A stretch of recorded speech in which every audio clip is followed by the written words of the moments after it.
Hello बच्चों, कैसे हो आप सब। स्टैंडर्ड 7 सब्जेक्ट हिंदी, इकाई नंबर 2, इकाई 1 का अभ्यास हमने पूर्ण कर लिया है। इकाई 2 तब याद तुम्हारी आती है कविता, जिसका अर्थ भी हमने समझ लिया है। आज हम आपके वर्कबुक में पेज नंबर 9 का स्वाध्याय कार्य देखेंगे। कविता का विषय प्रवेश देख लेते हैं। प्रकृति के सुंदर रूपों में सुबह के ताजगी भरे दृश्य बड़े प्यारे लगते हैं। इसी तरह वर्षा का मौसम भी बड़ा सुहावना होता है। प्रकृति के इन मनोहर रूपों की रचना ईश्वर ने की है, इसीलिए इन्हें देखकर कवि को एक महान कलाकार के रूप में ईश्वर की याद आ जाती है। हमारे काव्य का शीर्षक है कि तब याद तुम्हारी आती है। तो कवि को किसकी याद आती है? कि प्रकृति को देखकर ईश्वर की याद आती है कि उन्होंने कितनी सुंदर ही रचना की है। एक कलाकार के रूप में ईश्वर की याद आ जाती है। तो अब हम वर्कबुक का स्वाध्याय कार्य देख लेते हैं। प्रश्न नंबर 1, निम्नलिखित प्रत्येक प्रश्न के उत्तर के लिए दिए गए विकल्पों में से सही विकल्प चुनकर उनका क्रम अक्षर प्रश्न के सामने दिए गए बॉक्स में लिखिए। नंबर 1, सुबह खुशी के गीत कौन गाता है? ऑप्शन दिए हैं ए चिड़िया, बी लहरें, सी हवाएं, डी कलियां। हमने कविता का अर्थ भी समझा है, तो क्या आएगा इसका उत्तर? हाँ, ऑप्शन ए चिड़िया। तो आपको सामने दिए गए बॉक्स में सही उत्तर जो ऑप्शन ए है, सामने बॉक्स में ए लिखना है। तो इसी प्रकार से बाकी के विकल्प को भी पूरा करना है। प्रश्न नंबर 2, कोष्ठक में से उचित शब्द चुनकर रिक्त स्थानों की पूर्ति कीजिए। आपको कोष्ठक में कुछ शब्द दिए गए हैं और नीचे जो रिक्त स्थान दिए गए हैं उसमें उसकी सही शब्द चुनकर पूर्ति करनी है। नंबर 1, सुबह उठकर चिड़िया कुछ गीत रिक्त स्थान के गाती है। अब इसमें से कौन सा शब्द आएगा? हाँ, खुशी। कोष्ठक में से उचित शब्द है खुशी। तो नंबर 1 का पूरा उत्तर होगा कि सुबह उठकर चिड़िया कुछ गीत खुशी के गाती है। नंबर 2, कलियां दरवाजे खोल खोल जब रिक्त स्थान पर मुस्काती है। तो इसमें से कौन सा शब्द आएगा? दुनिया। तो पूरा उत्तर होगा कलियां दरवाजे खोल खोल जब दुनिया पर मुस्काती है। तो इस प्रकार से बाकी के 3 से 5 रिक्त स्थानों की आपको अपनी वर्कबुक में पूर्ति करनी है। प्रश्न नंबर 3, सही वाक्यांश चुनकर विधानों को पूर्ण कीजिए। विधान दिए गए हैं। विधान नंबर 1, सुबह उठकर चिड़िया रिक्त स्थान है, नीचे वाक्यांश दिए गए हैं। वाक्यांश अ, खुशी के गीत गाती है। ब, सूर्य का स्वागत करती है। क, बच्चों का मन बहलाती है।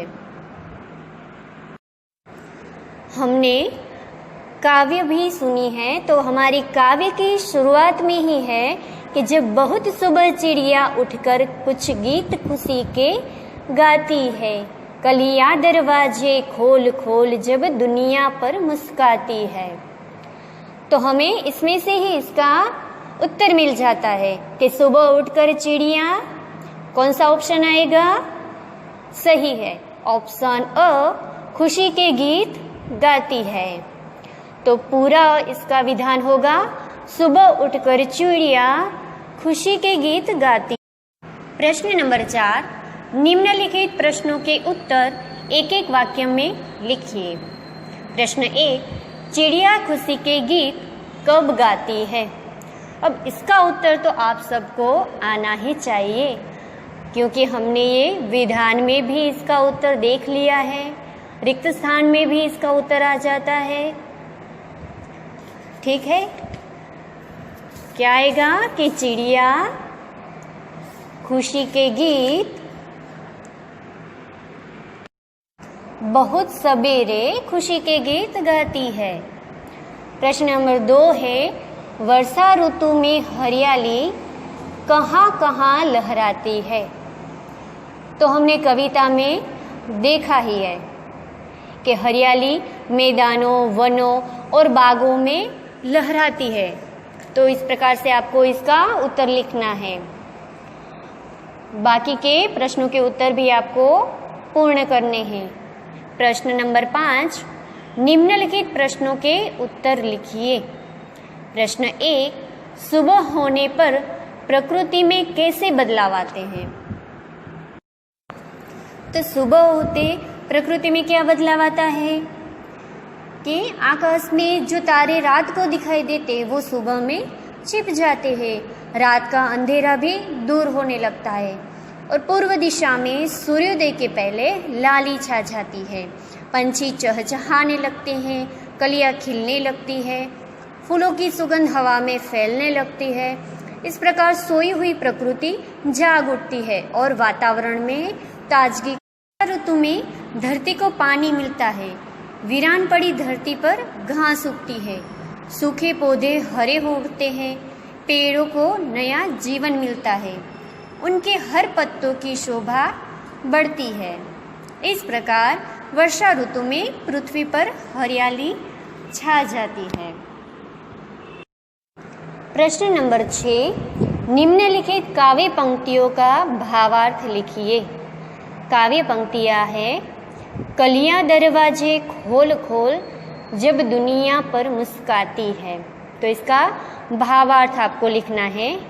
हमने कविता का अर्थ समझा था, तब आपको समझाया ही था कि सुबह होने पर कलियां भी जैसे नींद से जाग उठती है और उनकी पंखुड़ियां भी खुलने लगती है और वो जैसे सोने वालों पर मुस्काती है और वो कहती है कि हमारी तरह तुम भी हंसो, मुस्काओ, आलस और उदासी को दूर भगाकर काम में लग जाओ। तो इस प्रकार से आपको इसका भावार्थ अपनी वर्कबुक में लिखना है। नंबर 2 जो काव्य पंक्ति है उसका भावार्थ भी आपको लिखना है।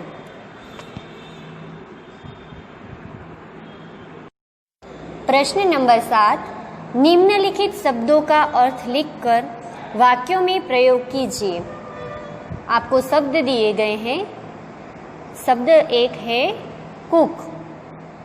कूक का अर्थ होता है कोयल की बोली। तो उसका वाक्य आपको बनाना है, जैसे कि सवेरे कोयल की कूक सुनकर मन बड़ा प्रसन्न होता है। ऐसे ही नंबर 2 शब्द है इरादा। तो इरादा उसका अर्थ होता है संकल्प। तो इसका वाक्य प्रयोग क्या होगा?